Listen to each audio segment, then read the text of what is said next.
Good morning. Simon Thomas, Chartered Accountant, Ridgefield Consulting Limited. One of the most game-changing firms of chartered accounting in Oxford. Here we are today, November the 23rd, full of anticipation for the first autumn statement to be delivered by the post-Brexit government. We are delighted to bring you the following reaction and summary. Location and hospitality kindly provided by the Fishers in Oxford. This is Philip Hammond's first child to really make his mark. Let's see what delights the little red suitcase produces today. And I can confirm today Oh, wonderful. Thank you very much. Absolutely. Keep me going in this marathon. Let's hope it isn't. fingers crossed. Yeah. Lovely. Thank you very, very much. Thank you very much. Cheers. Cheers.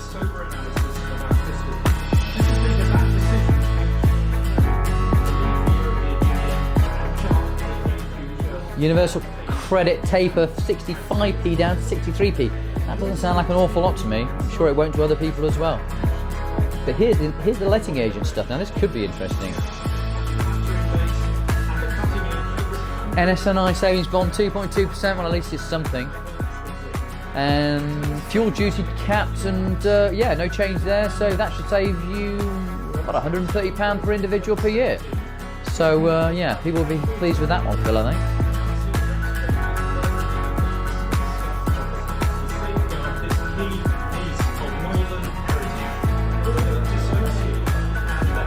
So 2 billion for R&D, I like the sound of that. And 2.3 billion for infrastructure. 1.4 billion for 40,000 new affordable homes. I don't think that's quite as many as they were hoping, or we were hoping for. Only 2 jokes so far, Phil, come on. Boris and the shadow chancellor, let's have some more.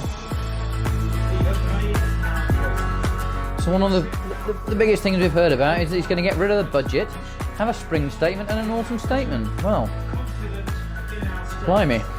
Determined in our ambition to build a country that works for everyone. I can actually say.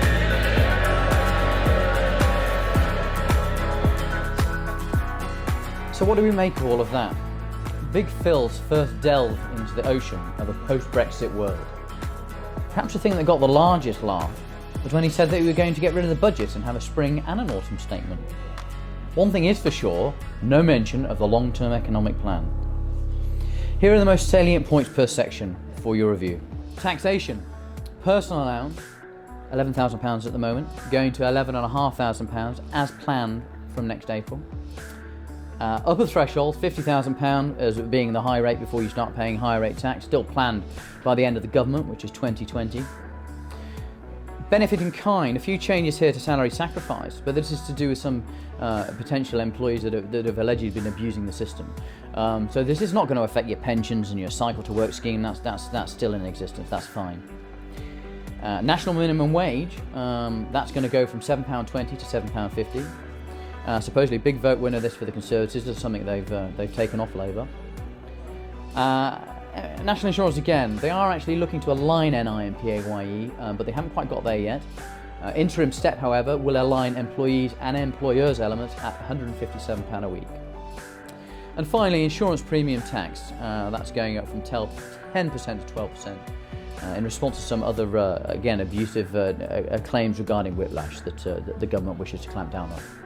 They're the main changes affecting taxation. Housing and welfare. Universal credits going to drop from 65p to 63p. It doesn't sound like a great change. It's going to cost 700 million. Letting agent fees, there's going to be a ban on this straight away as soon as it's practically possible. 2.3 billion for a housing infrastructure scheme, allegedly up to 100,000 houses. And 1.4 billion to provide another 40,000 affordable homes. That's housing and welfare, main changes.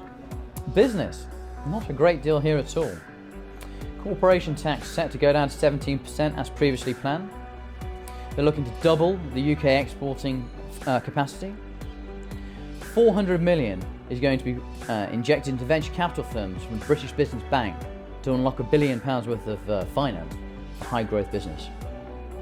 That's it really on the business front. Transport and infrastructure. 1.1 billion extra going towards the local authorities. Over $1 billion on digital infrastructure. Yet again, another freeze on fuel duty. This will save the average consumer £130 a year. And one we particularly like over here in Oxford, 110 million on the Super Express Highway between Oxford and Cambridge. We'll certainly be looking out for that one. They're your key infrastructure and transport bite sizes. In conclusion, borrowing looks set to drop from 70 billion to 20 billion by the end of the government, so that's 2020. Growth, however, 2.1% at the moment. Looking like a couple of blips in 17 and 18 and 19 where it will drop to 1.7, 1.8, but back up to 2.1 again by the end of the government 2020.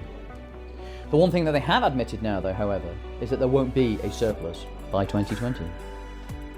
Thank you very much for watching our budget summary, and if there's anything else you would like to know about this, or perhaps information on setting up your own company or taxation breaks for the self-employed, please do get in touch on 01865 24 5511. Many thanks, and once again,